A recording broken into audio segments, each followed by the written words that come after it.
What's up, everybody? Thanks again for joining me for another edition of March 4th with Mike Bauman. I, of course, am your host, Mike Bauman. Whoever you are, wherever you are listening from, thank you so much for checking out the podcast.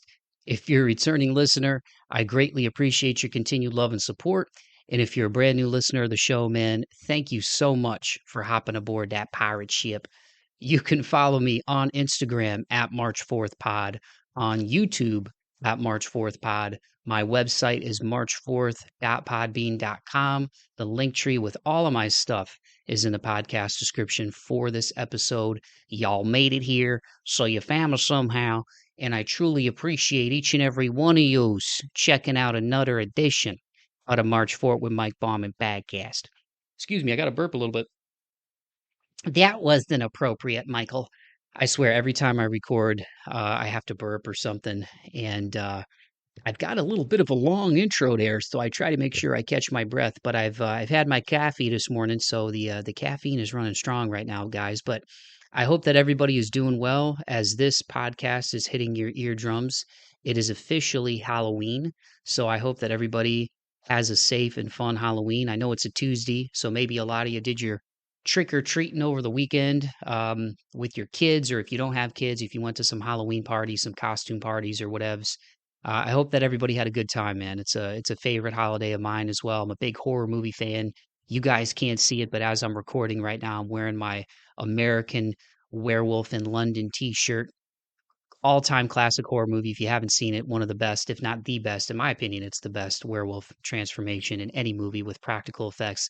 The same people who did the Thriller video for Michael Jackson. It's amazing. It's kind of like a satire horror movie. There's actually some good comedic moments in it, rather. Hashtag coffee, slow down, Mike. But it's a great one, man. So I hope that everybody's doing well out there. It's crazy to think that we literally are in the last 2 months of the year and the holidays are quickly approaching. So I hope that everybody is hitting their goals that they had for 2023. I hope that going into this home stretch, everybody is healthy mentally, physically, spiritually, emotionally. And if not, know that it gets better. Make sure that you just hang tough, hang in there, man. Write down your goals for next year and start making changes now. You don't have to wait to do New Year's resolutions, man. It's never too late to make a positive change. So you are loved, you are supported, and you're here. So once again, thanks to everybody who checks out the show, all of you guys and gals and people who tell a friend to tell a friend and like and subscribe and share the content on social media. All that stuff goes a long way in helping the pod get out to more people, and I really appreciate it.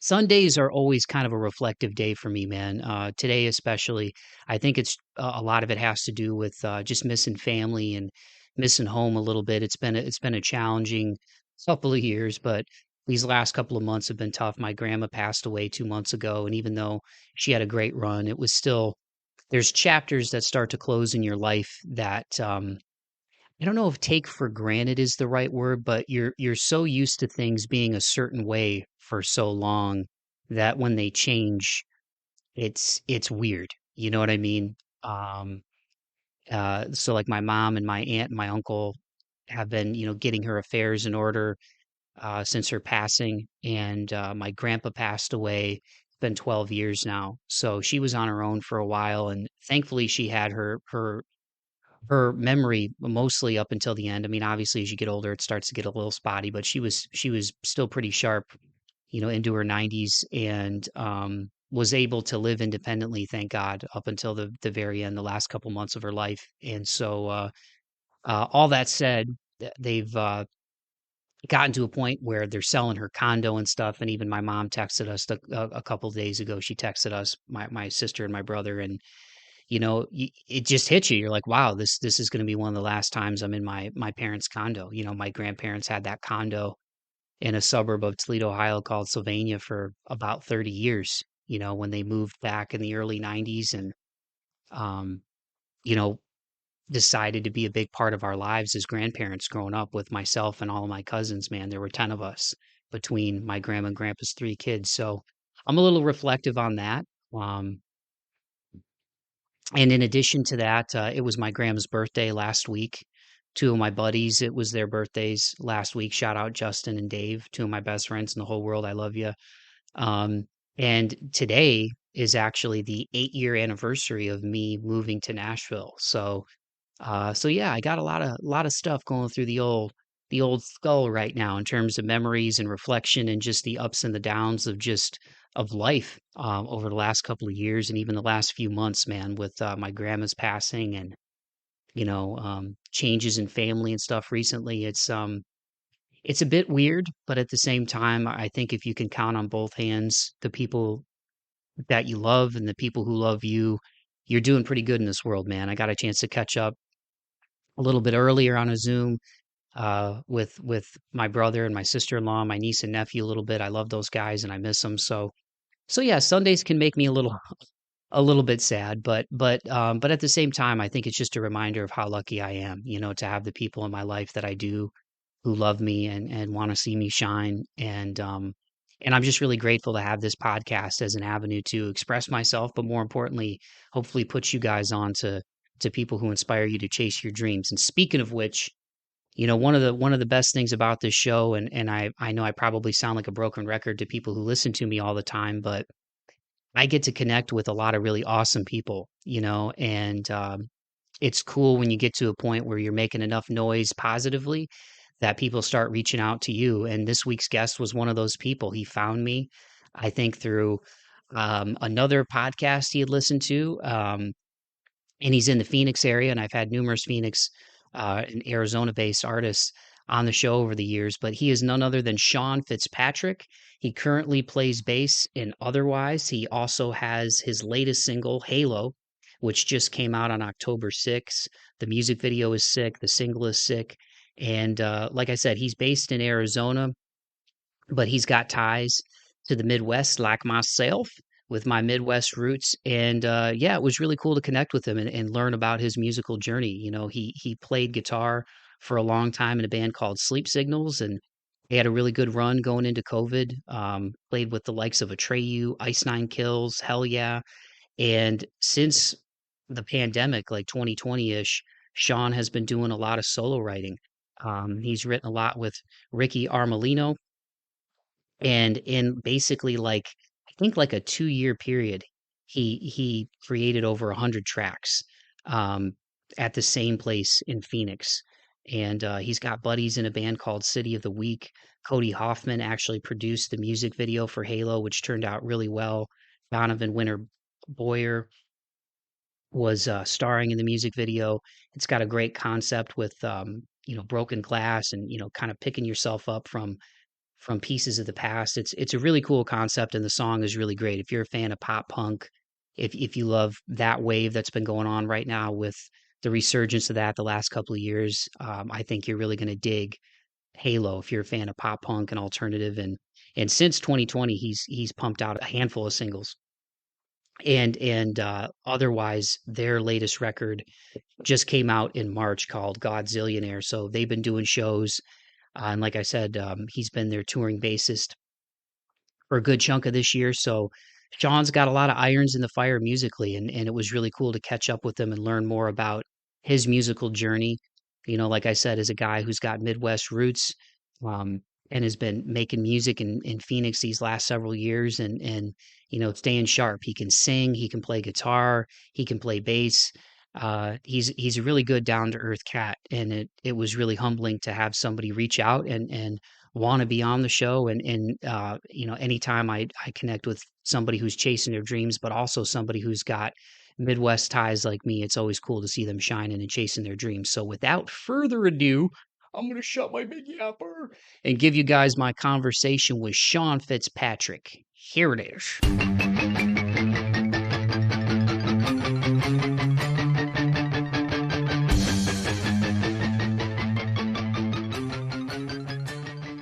Alrighty, well there we go. Well, Sean, thanks so much again, dude, for taking the time. It's Absolutely. always when people find you and you hit me up, and it's been fun to check out your stuff and check out the latest Otherwise record. Like I was telling you before we officially hit record, they've been in my wheelhouse for a while as a fan of hard rock, and you're playing bass for them, but you also just had a new single come out, Halo, which the video was sick. I thought the hook was really catchy as well, and yeah, man, I'm just really stoked for what you got going on. So thanks for taking some time with me on the pod, man.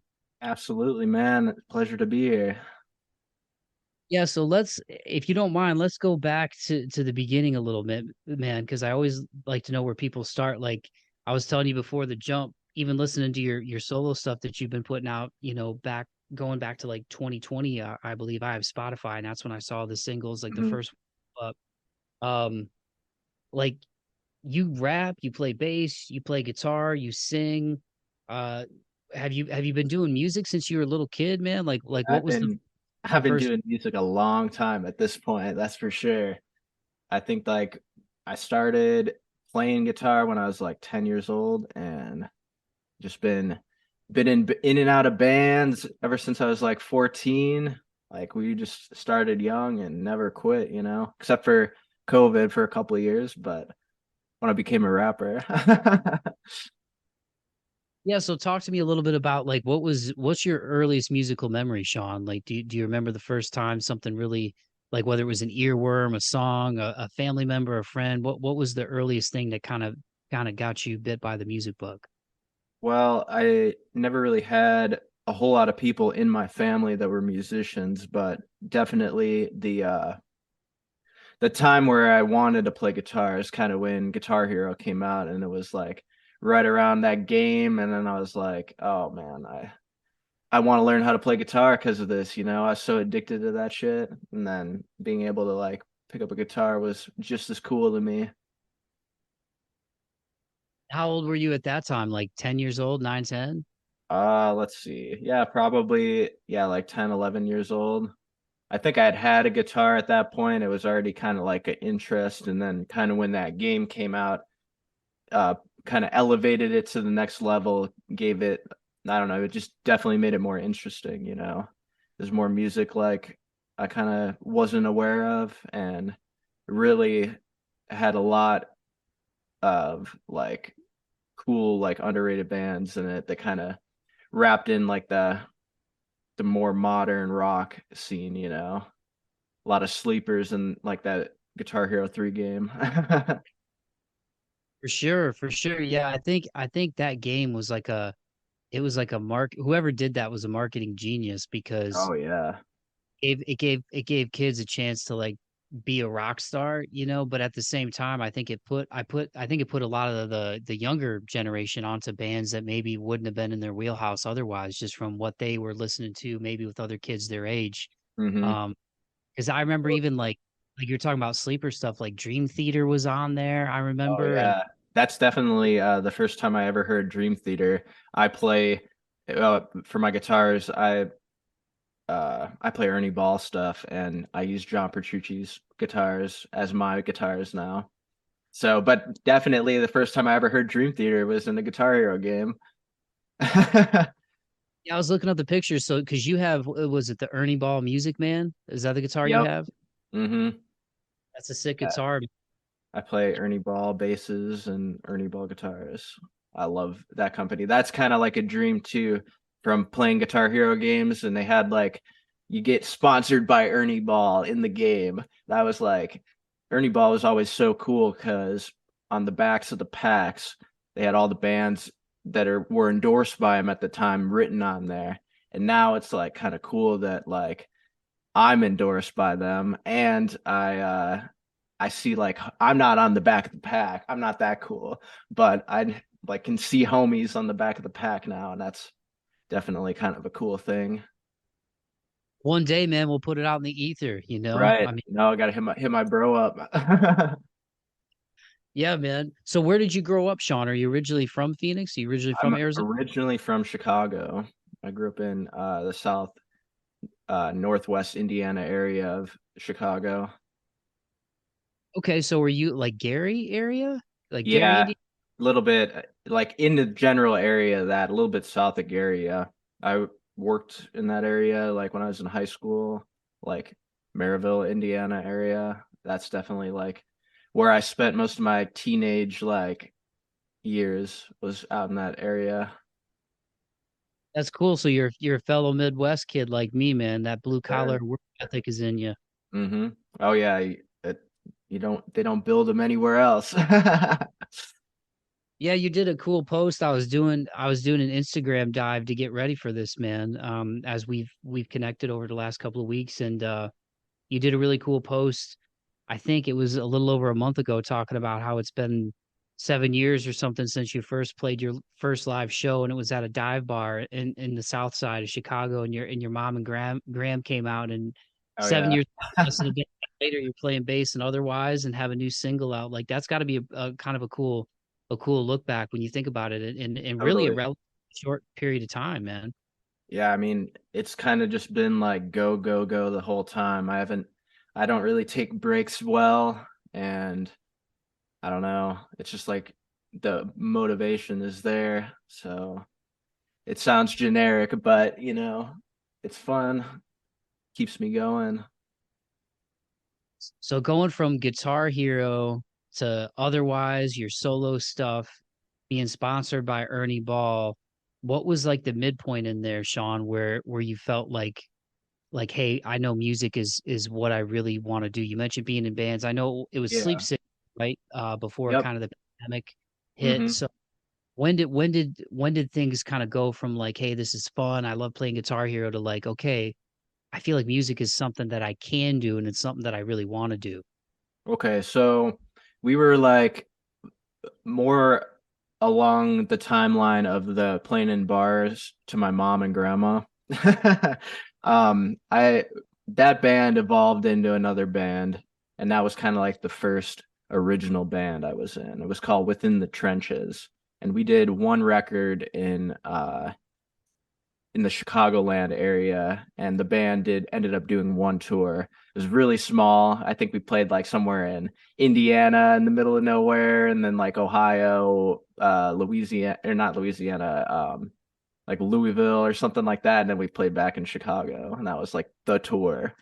And then after that, like that band kind of broke up, but and then I got linked up with the Sleep Signals guys and did quite a few years of that. And that's kind of when I don't know, we were just doing it like a little bit more serious than just like playing the bar gig back at home. And that's kind of like when the turning point for me was like, oh, now I am like setting up my life at home in such a way that I can tour all the time.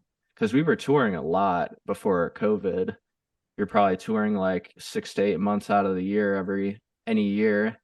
And uh yeah, we were just kind of set up for it and built for it at the time. And once you get going on that, it's like you don't stop unless there's a pandemic. Like Yeah, there's no and reason to. you guys had some awesome shows too. I saw Atreyu, Ice Nine Mhm. Kills, who is blowing up now and playing with Oh, Metallica, totally. like, and Yeah, that's Hellyeah. wild. How That's did you link wild. those guys when you were touring and stuff, man? We toured with Ice Nine on their record. The Silver Scream was coming out when this tour started.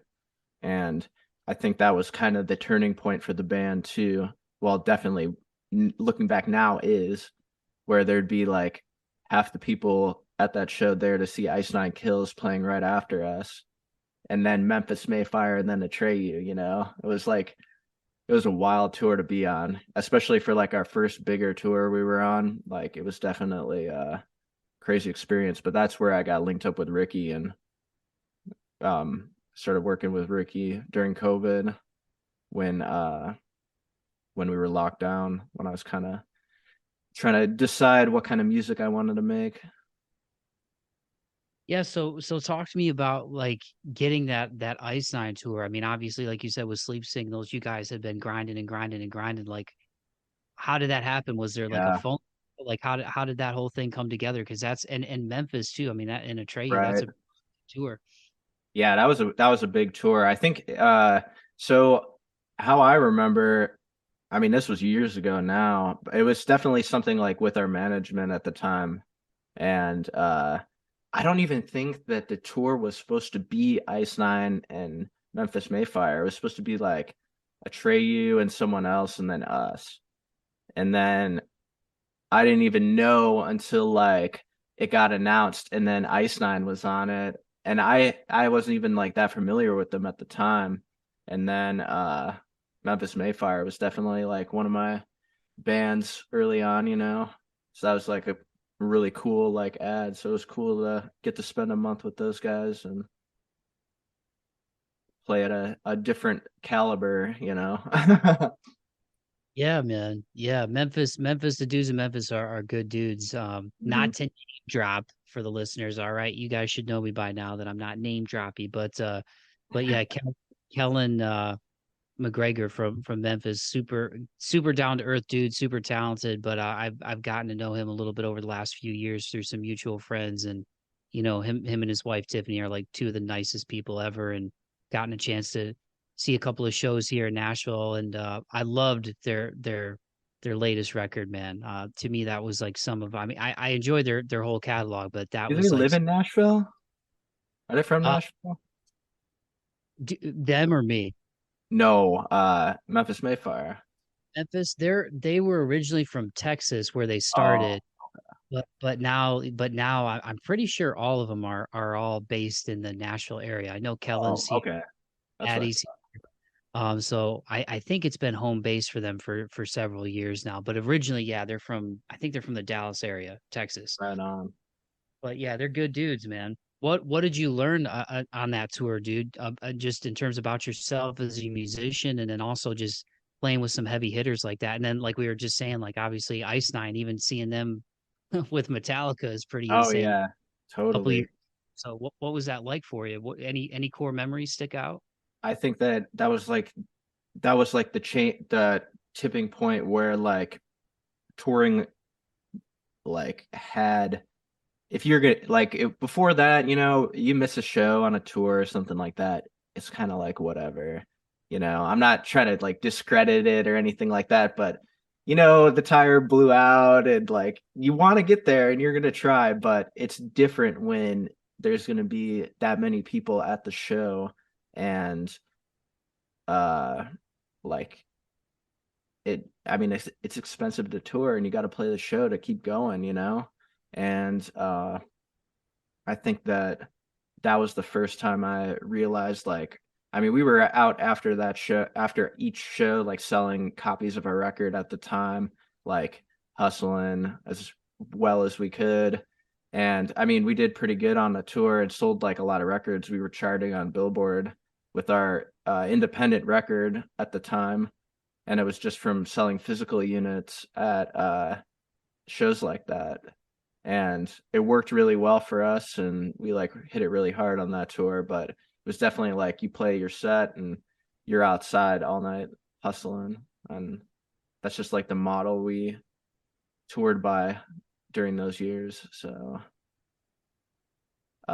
yeah, I definitely learned like the work ethic is a lot and the intensity is a lot when there's that many people that you're expecting, and especially as a new band, no one knows who we're going to be, so we need to show up and play for them.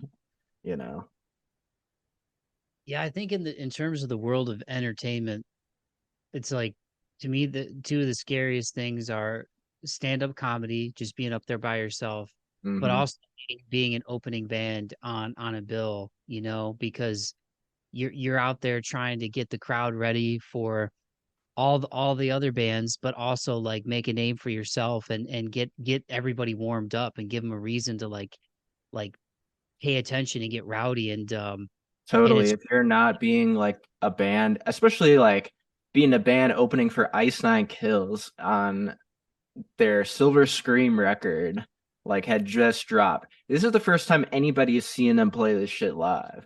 And like I mean, we had to like for a active rock band, we had to be pretty hype, you know. That's all I'm saying. I think we did it. I think we did them good.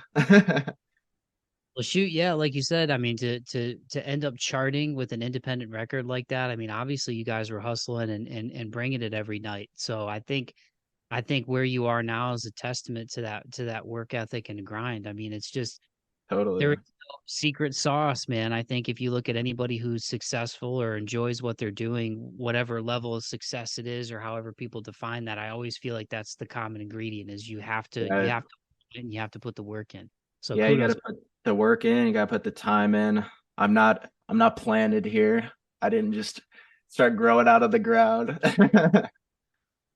Yeah.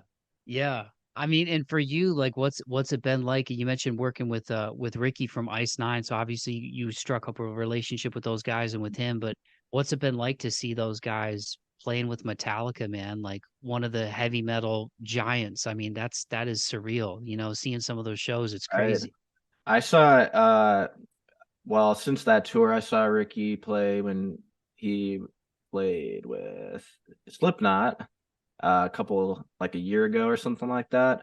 And then when they came through Metallica, I had a gig, so I had to play a gig with Otherwise in Madison. But that show ended up getting canceled here, and then they weren't on the new date, so I didn't get to see the Metallica show. But it looked sick. It looked fucking sick. I wanted to go to it, at least one of them, but didn't happen. The Madison show that otherwise played looked That's pretty what the sick. show that was the same weekend. Yeah, was that Taste of Madison? Was it? It's Taste of Madison, yeah. That was an awesome show. Yeah, because they do it like out on the street, right? In front of like the Capitol building, whatever. That's a really Yep. cool set. Yeah, I wasn't even aware of that until like we got there, and then I was like, damn, this is sick. Like that it Now, was set up that way. for otherwise, Sean, at what point did you join those guys? I was trying to look at the timeline on that, and the new record is awesome. Everybody listening, Right. go check out Yeah, Godzillionaire. Godzillionaire, check that out. I don't have any part in that record, but that record is sick. So check it out. um the yeah, I got linked up with those guys a little earlier this year actually. So I'm relatively new. They were doing two tours with Adelita's Way, and I hopped on those two, and then I've been doing all the shows since. So Because otherwise, is they're based in Vegas, and that's where mhm. Adelaide is based too, I believe, right? Yep, they're both Vegas-based bands. We actually got a show with Adelita Sway coming up in Vegas on November 12th, I believe. It's for their organization Life by Music, that is a um, nonprofit that provides guitars to at-risk youth in like schools and stuff like that. So they go in, and if kids want to learn guitar, they can get a guitar, and they don't have to worry about it. We give them some like things to start, like learning and everything like that. But yeah, we have a fundraising event with a 5K marathon that's going to be next month. So, or whenever this comes out, it's going to be like tomorrow. This will be late October as people are hearing this, but yeah, Yeah, that's I should be talking about that. Check that out. Life by Music.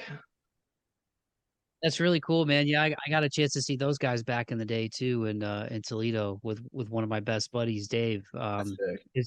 Because yeah, they've been tracking. I feel like the timeline of them and otherwise, like in terms of when they came into my periphery and sort of that hard rock, active Mhm. rock world was kind of the same time. So it's cool to see both bands still doing their thing. And I really love Godzilla, man. I mean, like La Familia, Coffins, Full Disclosure, Exit Wound, um, the Blind Melon cover at the end of the record was a sick way to finish it off. Like that, they did an Oh awesome yeah. job.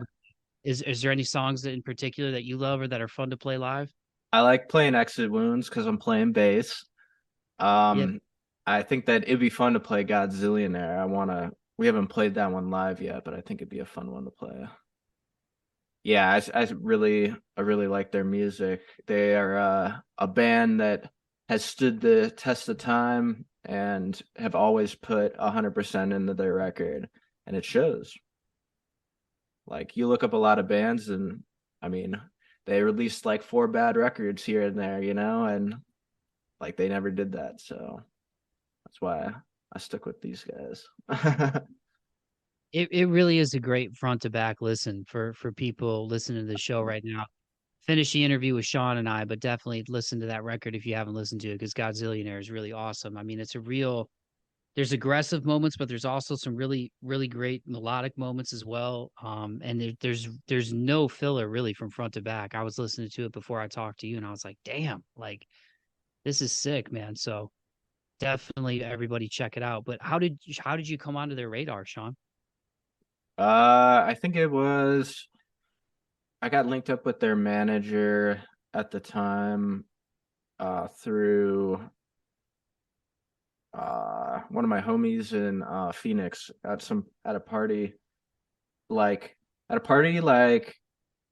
okay, so I probably got linked up with them in like February, and then this was probably around this time last year in October. I was at a party and I was just talking to somebody, and I didn't even play bass live or anything like that. I play guitar live, and I could do like higher on gigs. So if people were looking for somebody like last minute to fill for a tour, like I I was actively like a guitarist that could do that. And then otherwise was or I was talking to my buddy and he's like, well, do you play bass at all? And I was like, yeah, I could play bass. So like if you ever get something that's like good, I would consider it. And I would have to like get a bass rig and everything like that. So then flash forward to like February time, he hits me up and he's like, these guys otherwise are looking for a bassist for a tour in like 3 weeks or something like that. And I was like, well, this looks sick. So I listened to some of their music and it was like cool. And it was like pretty like I was saying, consistent. And I appreciated that. So I was like, all right, I'll buy a bass rig and we'll just do this. So and I flew out to Vegas and did the tour with them and got my bassist stolen on that tour. I don't know if you saw that in the thread of stuff, but I got my bassist stolen the first tour I did with Otherwise. I But did. you did see Did that? people? Yeah. Did people do? Did they do a GoFundMe They or something? did. They raised money and we were able to replace my basses and um we raised even more than that. I just replaced my gear and then we donated the rest to Life by Music. So we were able to buy a ton of guitars for kids. And that was kind of like the full circle with it where m- being able to play and do something that like has always been like kind of fucking off for me became like a little bit more serious. Like we were actually able to help some people with it. So that's what that's my otherwise story. So I stuck with those guys since then, and they're great guys. Well, that's cool. I'm sorry that your stuff got stolen, but I'm glad that there was a happy ending to the story and being able to Totally. give people. It's good And that it's not like they got anything that was that sentimental to me. I just bought it like two weeks before. It's like I bought it and it just walked away. yeah, it Um, sucks when people gotta do stuff like that, man. It's like I don't get it. Anytime I see that stuff where bands get their gear stolen, I'm like, man, these pieces of crap out there that just think that they can crazy. stuff, man. It's wild. It's It's wild. But crazy. He was like hanging around all night and then like, yeah, I don't know. I just these people disappeared and then my bases were gone. So, but so did you they live ever get the perpetrator? I mean, I talked to the police about it, but nothing. I haven't gotten any bases delivered to my house, so Yeah. Well, they're the in good someone's basement. you're still with Otherwise. You're able to give back to the kids, which is a positive, and now you've got solo music coming out. So again, I think what's cool, like we were talking about before the jump. So Halo came out 10/6. So hopefully by the time everybody hears this at the end of October, run up the streams, run up the view the music video. But talk to me and the people a little bit about Halo, man. Like I thought the visual and the video was really awesome. Shout out to Cody from City of the Week, right? He's the one who did the Yeah. video. Yep. Uh, but I like the visual. You were like laying in the broken glass and kind of the back and forth with the girl in the video. And that's is it Donovan Winter Boyer? Is that who that Mhm. is? I looked that up, but what was kind of the concept behind this and just even like the timing of getting all this to come out? Because I know you've been working on a lot of music from a Oh, solo totally. standpoint the last few years.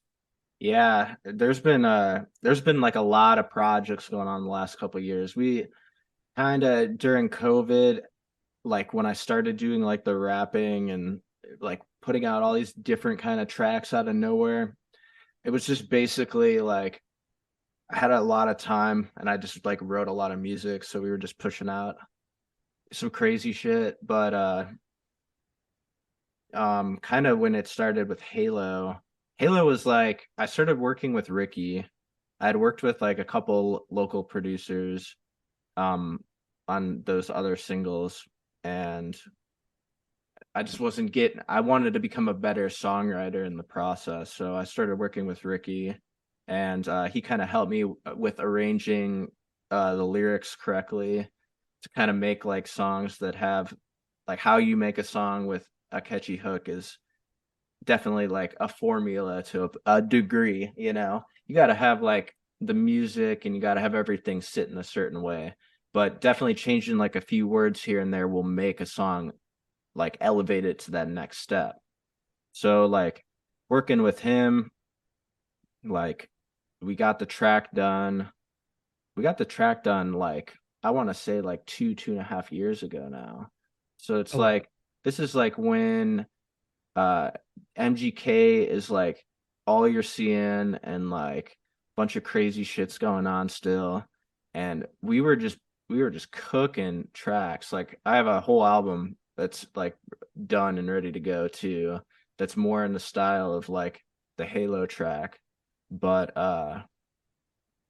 yeah, we had the song done and then Cody I like bounce the song off a bunch of people just to see like what they're thinking about it. If it's like a good enough track that they think like I should go try to film like a video. Cause we had filmed like the rap videos and stuff, and they were definitely like a little bit easier concept and not as much to it. So we decided like, yeah, we're gonna go with it and we're gonna film Halo, and we filmed all the mirror scenes up in Minneapolis when I still lived there.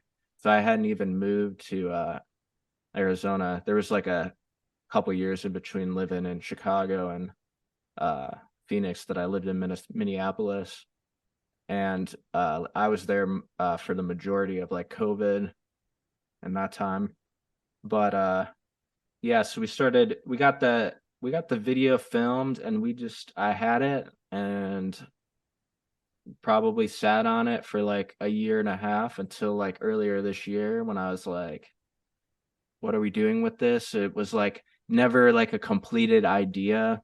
Like we had the mirror, like that whole thing filmed, and we had like the right like props and like had visually appealing and everything like that, but it just didn't have that extra uh little ounce of something that it needed. So I decided to add all the scenes with Donovan. So we went through and did all that. And yeah, what's crazy, yeah, Cody definitely did a really good job on that video. We filmed that video with like a under $1,000 camera and like DIY'd the fuck out of it to make it like something special. So I'm happy of how it came out, but it was definitely like a slow process. Like I took my time on that one because I wanted it to be like the right representation of like the new work that I've been working on. yeah, dude, I thought it came out really well. I think like you said, fans of like whether it's like Swayco or MGK or Blink, like that pop punk resurgence that I feel like it's been happening over the last couple of years, people will dig it. But also just if people are a fan of like rock and just like a Right. chorus that with them, I think they'll like it too. And even looking up the meaning behind the music video and kind of how it was set up, it's basically like kind of picking up the pieces right from the past and feeling like Mhm. okay, I'm kind of like laying in this broken glass and trying to figure things out and get myself back together again, and then Right. down kind of roll in the video as far as like the way the song is. It sounded like it was kind of like I don't know if I'd say like a broken relationship, but one that kind of tugs at the heartstrings. Definitely. Yeah, yeah, totally, totally. And like it was totally unintentional that we were able to make a video like that. But I think that that like kind of proves the point, and this is like for people out there that like are like starting like their first, because I've done a lot of music videos and like all the different types of music videos that you've seen every band do. And like I think that when it comes to making a concept, you just have to really finish the idea. And if you finish the idea, it'll just work. So that's like what I would tell anybody that's like trying to think of a video idea, or they got a song and they want to put it out the right way. Like definitely take your time, because it can all work out, you know. But I definitely didn't put it out like many times, you know. I didn't never told anybody else that, but I would say like, oh, I'm gonna release it here, and then the day would come and go. Well, I saw too that you did another post where you're talking about how you guys had recorded something like 100 songs and basically Oh like yeah. years at the same place. And was that with most of the City of the Week tribe, or were they involved in that stuff too, along with Ricky? Ricky, so Ricky, when I worked with him, I have two tracks that I worked on with Ricky, including Halo. And those were I worked on those remote like during COVID. So I would be like Ricky told me like what I needed to get at home. So I got like his preamp and his mic and an Apollo like interface thing.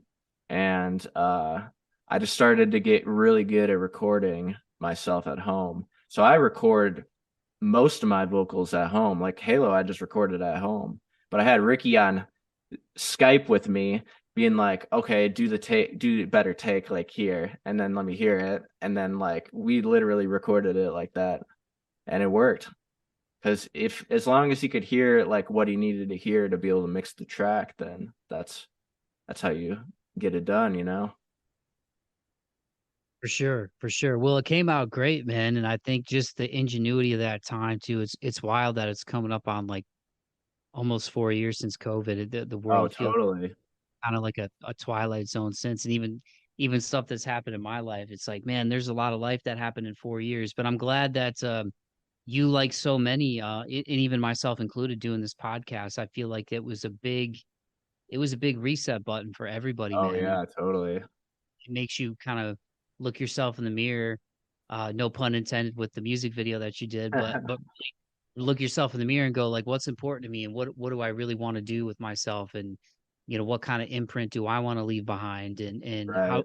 make something positive out of a really crazy situation, and I think that's the first time in my life and probably a lot of people's lives where it's like everybody's on the same level now. Everybody's stuck at home. Some people lost their jobs. So I guess I shouldn't say everybody was on the same level, but just Right. that isolation thing, like in it. I think for me, it Yeah. definitely killed my anxiety, unfortunately, but it also got kicked me in the butt, and was kind of the kick in the butt that I needed to get the podcast going again. Right. And then I think like anything like that, like you were saying, like it's like you're trading like a one positive for another positive, you know? And I think like everybody kind of had one of those things during that time. So now it's cool, like we're a couple years past and like people are starting to bounce back. It just takes everybody like a different amount of time to bounce back from shit like that, you know? And I think that like people are definitely out and rocking again, and like that's a cool thing to be able to like full circle be a part of, you know. Especially like I mean I didn't know like when that shit was going down if I'd ever get on the road again, you know.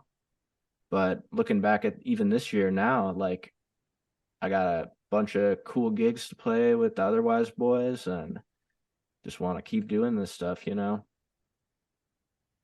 Yeah, yeah, and I think it's cool that you didn't give up, and I think that's like anything in life. If you love something enough, like you'll go after it, whatever it is. You know what I mean? You'll find a way to like make it work, or give it another shot, give it the old college try, as they say. And I think it's cool that it's like you were just grinding, man.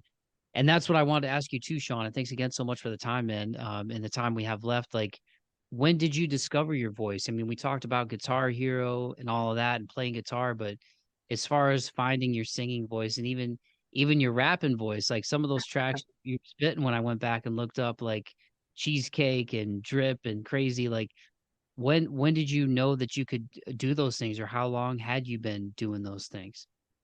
I'd done like screams. That was probably like the first time I picked up the mic. That was even in my first band. I played guitar and I screamed, but I wasn't like the main screamer or nothing like that. We had like the vocalist doing both at the time. And then there was a band I was in right after that called The Scars Heal in Time from Houston, Texas. It was a sister fronted band, and I was like the third in the band. It was only a three-piece. And I did a handful of vocals for them, and I don't know, it just kind of became a thing as I started joining these bands. I had a mic now, and was able to play whatever I had to play, and I started to pick up vocals for vocalists if they needed it. Because live, it's hard to be a vocalist, so I've always been like the reliable backup in pretty much every project I've been in. And I don't know, like singing, I feel like as my voice developed more, it's just been a lot pretty consistent for me. I've never like, other than doing my couple solo tracks, like even performed with it yet. So we'll see how it goes when it comes to doing shows, but I think we'll be all right since we're all seasoned from touring. Yeah, I thought it was cool, man, because it's like I feel like if I didn't know you, if somebody would have just gave me like one of the rap tracks and then they gave me Halo, I wouldn't have known it was the same person. And I think that's really Right. cool. I compliment to the fact that you can go between those two worlds, man. Because Yeah, and that's kind of how, like you were asking about like the songs and like writing all those songs. Like that's just kind of how it goes sometimes. Like I was just on a writing binge where like, all right, we're gonna have a really good rap beat, and we're just gonna get this shit going. Maybe like I have so many songs that just have no words on them. They're all just like all over the place genres, and some of them might come out sometime and others definitely will never come out, but you know. But yeah, there are quite a few tracks that are written with City of the Week for their new stuff that's going to be coming out at some point. that, So that that you worked on with them. yeah, I write with City of the Week for a lot of their new stuff I've been working on with them, because they live in Phoenix too, the two of them. So we collab on stuff. They got co-writes on some of my songs as well. So we just kind of bounce ideas off of each other, and we're like creative with each other. So That's cool. It's good to have that collaborative environment. You know what I mean? totally. Yeah, especially like when we do videos and all that stuff. It's like it's an all-in-one package when you work with us. So if you ever want to work with some pros, hit us up. Because we get shit done. So you mentioned during that time, like, was that a reflection of the music you were listening to as well, as far as the stuff that was coming out, like hip Like hop, rap.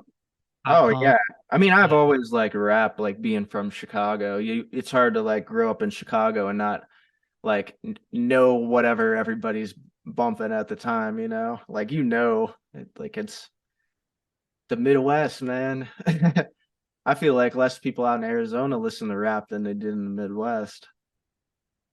Yeah, man. Yeah. The Midwest. And I feel like, people always talk about like LA and New York, and understandably so. I mean, those Hmm. are hip hop lore, you know what I mean? But Oh yeah. forget about Chicago and even Kansas City with Tech Nine, Mhm.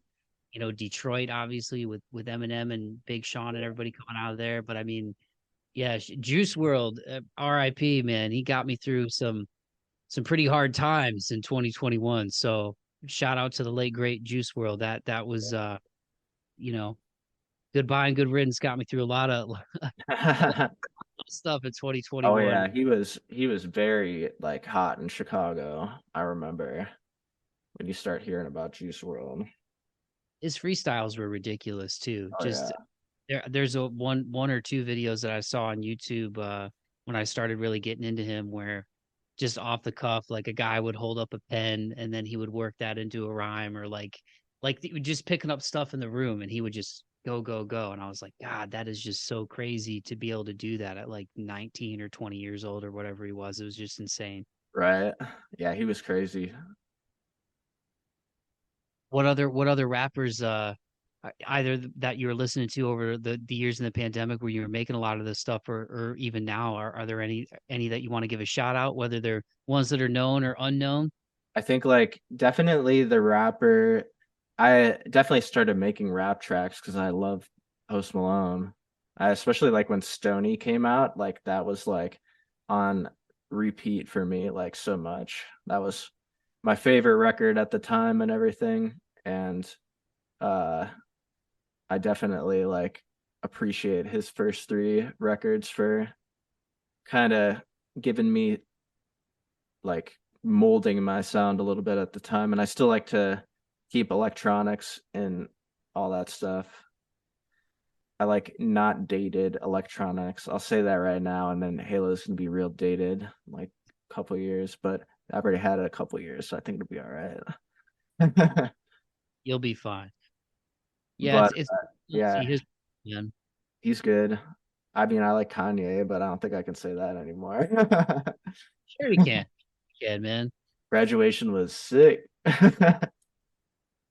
Yeah, I mean, again, sadly, yeah, he's had a lot of negative headlines, but I mean, you can't take away from just the musical genius that dude Oh is, and yeah, I the can't knock the art. yeah, man. Um, yeah, Posty is it's been cool to see his ascent as well. And there's some Mhm. threads there too. Or I remember seeing some interviews with him where he said Guitar Hero was kind of instrumental for him back in the day too, Right. getting into music and stuff. And it's been cool to see him, especially these last two records. I feel like have been, I would say the most, just from listening to his catalog, because I love Stony too as well, and beer bongs, Bentleys, and whatever. But like, I really love 12 Karat Toothache. That was one where I felt like he was super introspective on that one. There's a couple of darker ones on that one where you're like, man, he's really going through some stuff, probably with just all of a sudden being everywhere and the fame and Right. everything.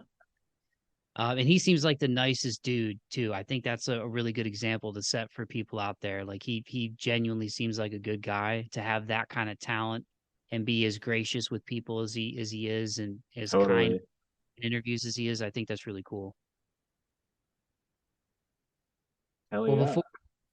before we wrap it up, Sean, I just want to say thanks again, man, for connecting with me again. It's always flattering when people find you and want to hop on the podcast. And I've had Absolutely. with like a lot of different people over the years, man. And just learning more about you, getting ready for this, and even in this conversation, I can tell you're somebody that puts the work in, and obviously you have a lot of talent. Um, and it's cool to see good things happen to good people, man. So I really appreciate the time.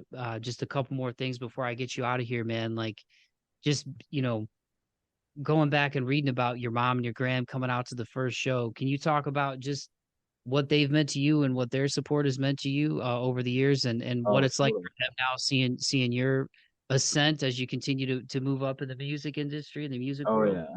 Yeah, my parents definitely have supported me with music and stuff over the years and always let me like practice in their basement, like with the band, like way too much, like every week, be in there like once or twice when we were first starting out. And it's cool that I can travel back home because especially like being on the road all the time, I missed a lot of shit over the years. I've missed a lot of like uh family events, and you kind of give up a lot of stuff like that if you're going to be on the road most of the time.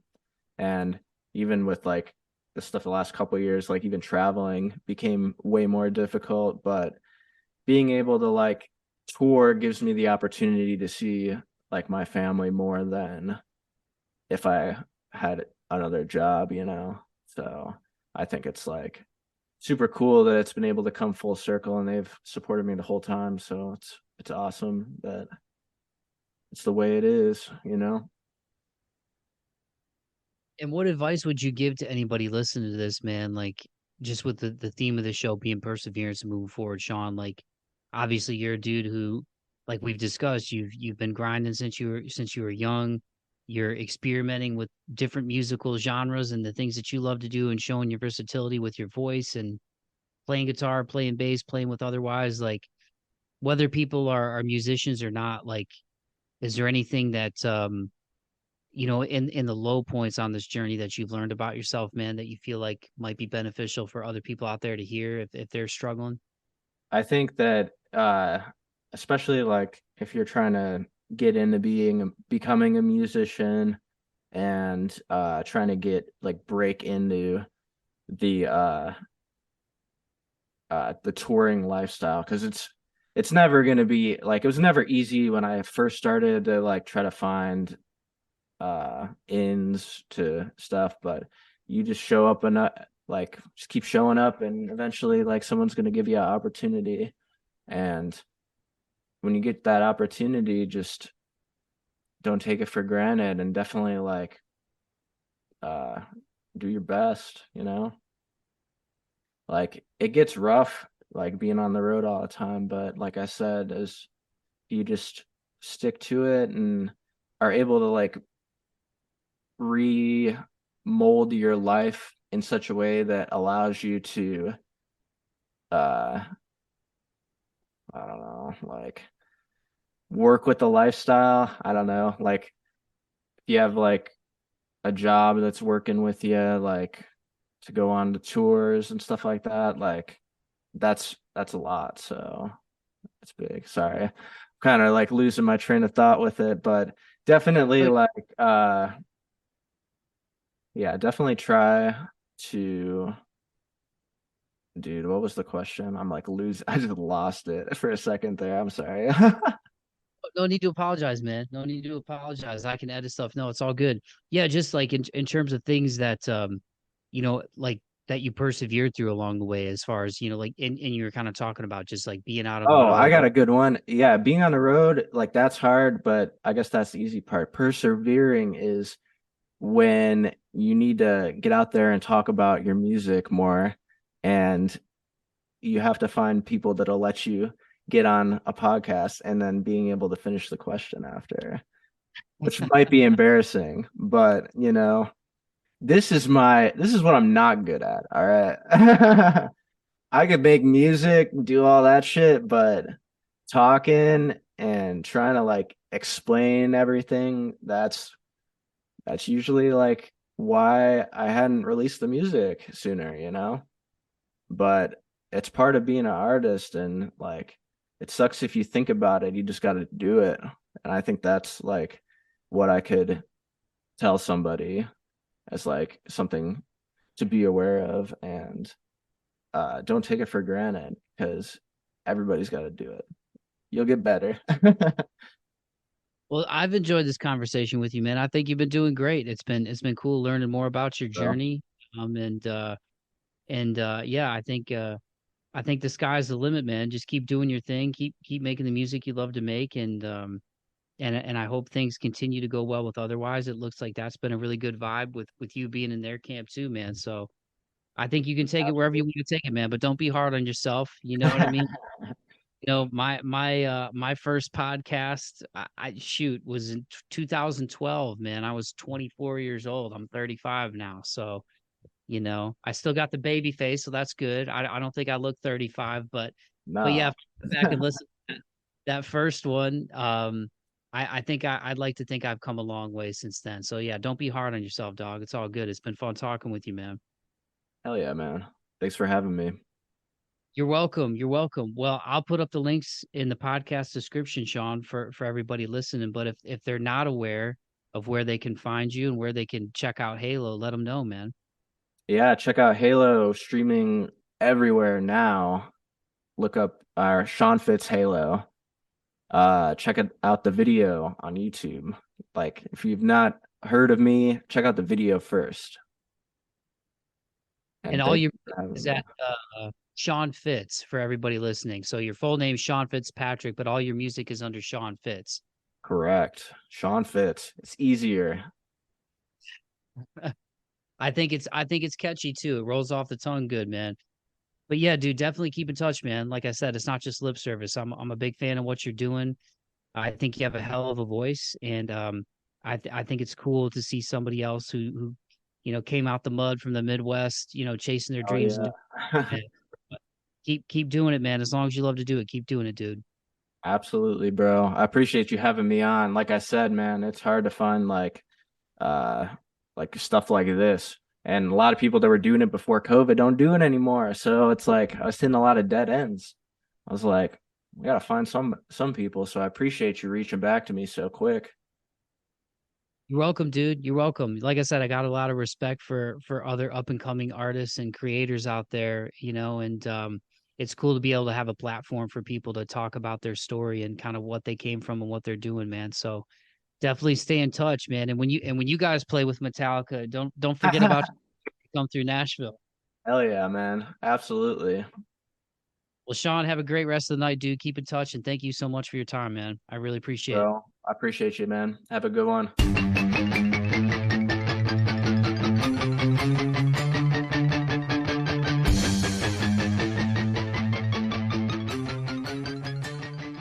Alrighty, dighty, there you have it. That was my conversation with Sean Fitzpatrick. Make sure you go follow him on Instagram at FakeFitz, and that is spelled Fitz. Make sure you go follow Otherwise on Instagram at We Are Otherwise. The links to all of Sean's and Otherwise's stuff will be in the podcast description for this episode. So just scroll down to the bottom of that podcast description, hit those links, and go follow and support my dude Sean. And otherwise, you will not be disappointed. Run up the streams on his latest single, Halo. Once again, that just came out on October 6th. So just at the beginning of this month, the music video is sick. The single is sick. If you love pop punk and alternative, you will dig it. And if you're a big fan of hard rock, make sure you go check out Otherwise's latest album, Godzillionaire, which just came out on March 10th. Once again, Sean is playing bass with them in their live gigs. So follow them on Instagram at We Are Otherwise to stay up to date on future tour dates and see if they're coming through your town. And on all of the music platforms, you can follow Sean at Sean Fitz, Fitz. His first name is spelled Sean. So once again, on all the streaming services, search Sean Fitz and you will find his music. I just want to say thanks again so much to Sean. Dude, thank you so much for reaching out, for connecting, for taking the time to get on the podcast. I know you're a busy guy. You've written a lot of music over the last several years, and it's really cool to see you chasing your dreams, man. I really think you embody what this show is all about persevering and moving forward, not quitting on what you love. And the fact that you're as talented as you are, you can sing, you can play guitar, you can play bass. I just think it's really cool what you're doing, man. And I'm really excited for you. And again, I just think that your story of persevering from those humble early days where you were playing at a dive bar in Chicago on the South Side, and your mom and your gram came out, and now you're playing shows with thousands and thousands of people with Otherwise, man. It's really cool, and I think it's a really inspirational story to anybody listening to just chase your dreams. The improbable is not the impossible. I'm going to say that again. The improbable is not the impossible, and we often in this life allow naysayers or allow our own self-doubts or fears, myself included. This isn't me preaching. I've done the same thing and I still battle through it. We allow the limitations that we put on ourselves or the negative, viewpoints of other people to prevent us from chasing the improbable. Because if it was impossible, nobody would be doing it. If it was impossible to make a living as a musician, nobody would be doing it. If it was impossible to be a podcaster, nobody would be doing it. If it was impossible to work in entertainment of any kind, nobody would be doing it. But guess what? There's a lot of people doing it. There's movies that come out every week. There's new shows that come out every year. There's new albums that come out. There's people like Sean who have been grinding for years and years and years. And, now he's in a position with an established hard rock band that's been around for a long time. They're like, yo, this kid's good. We need to get him on tour and get his energy on stage as our touring bassist. In addition to the music that he's been cranking out the last couple of years and his latest single, Halo, which is really awesome. Um, So don't quit on your dreams, you guys. Do not quit on your dreams. Don't quit on yourselves. Push through those limitations, push through those fears, and know that there's a lot of, it's like that old quote, everything you want's on the other side of fear. I really believe that. In my life, when I have challenged myself, when I have stared fear in the face, those are the moments that have really led to a lot of beautiful and wonderful things for me. And even though there's a lot of those moments that didn't turn out exactly the way that I planned, they still created life lessons for me. They still created great core memories for me. This podcast was always something that was something that I love doing. I started it over a decade ago in 2012. And I always had designs of picking it back up once I came down to Nashville. And after a few years of being here and the pandemic hitting, I was like, there's no better time than now. So again, I know I probably sound like a broken record to people who listen to this a lot, but I am a little reflective today because it is the 8-year anniversary. I can't believe I'm saying that I've lived here. And doing these shows and talking with people like Sean, it's just a reminder of how important it is to chase your dreams. We get one life, man. And like I said at the jump, there's been a lot of death, heartbreak and loss and family changes and stuff for me on a personal level over the last couple of years. And it's just a reminder that things change all the time. Sometimes things change really quickly. Sometimes people turn on you or show you a side of them that you didn't know they had, and it's disappointing. But through all of that, there's something to be learned, and there are positive things on the other side of those challenges, man. So don't give up on yourselves. And I hope that Sean's story was a big reminder of that. If there's a dream that you have, do not let naysayers tell you it's impossible. The improbable is not the impossible. And Sean Fitzpatrick is a living example of that. So once again, make sure you go follow Sean on Instagram at FakeFitz, Fitz. Follow Otherwise on Instagram at We Are Otherwise. Go check out the latest Otherwise record, Godzillionaire. Go check out Sean's latest single, Halo, out now everywhere where you get your music. And once again, check out that music video. It is sick. It stars Donovan Winter Boyer. It was produced by his friend Cody Hoffman from City of the Week. Check out their music as well, spelled WEAK, City of the Week. And once again, you can follow me on Instagram at March4thPod. I am on YouTube at March4thPod, and my website is march4th.podbean.com. The links with all of my stuff are in the podcast description as well. So if you enjoyed what you just heard, I would greatly appreciate it if you liked, shared, subscribed, told your friends about it so we can get Sean's music out there, so we can get Otherwise's music out there. And keep in touch. Don't be a stranger to all of you out there, man. Like I said, you can find me on IG, and any words of encouragement or support are always welcome. And again, it's cool to just know you're not alone out there. So I hope this show is just a reminder to everybody that you're not alone. There's nothing but love and support over here, man. So I'm going to wrap this thing up officially by saying what I say at the end of every episode is a tribute to my grandfather. Keep the faith and be kind to one another. Courtesy of Sean, here is his latest single, Halo. Peace. Look at your halo sitting on my bed. Fingerprints on the golden band. Did I fuck up? Did I fuck up? Did I fuck up?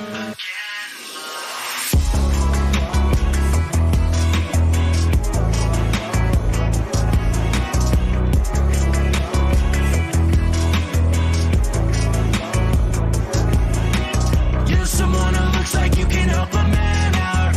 I'm someone who feels like he's another man down. I'm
I'm the one. The matter of the story is that I'm a loaded gun. I'm alright, I swear. I guess at least you cared. The way you made me feel is dropping all my tapes, I made it hurt a lot. Which makes me think there's something that I never caught. Nothing new, just like I ever thought. Like I ever thought. Nothing new, just you could be a lot. But you look at me that way. I think it's safe to say I love the way you sway. You're running through my veins. Look at you.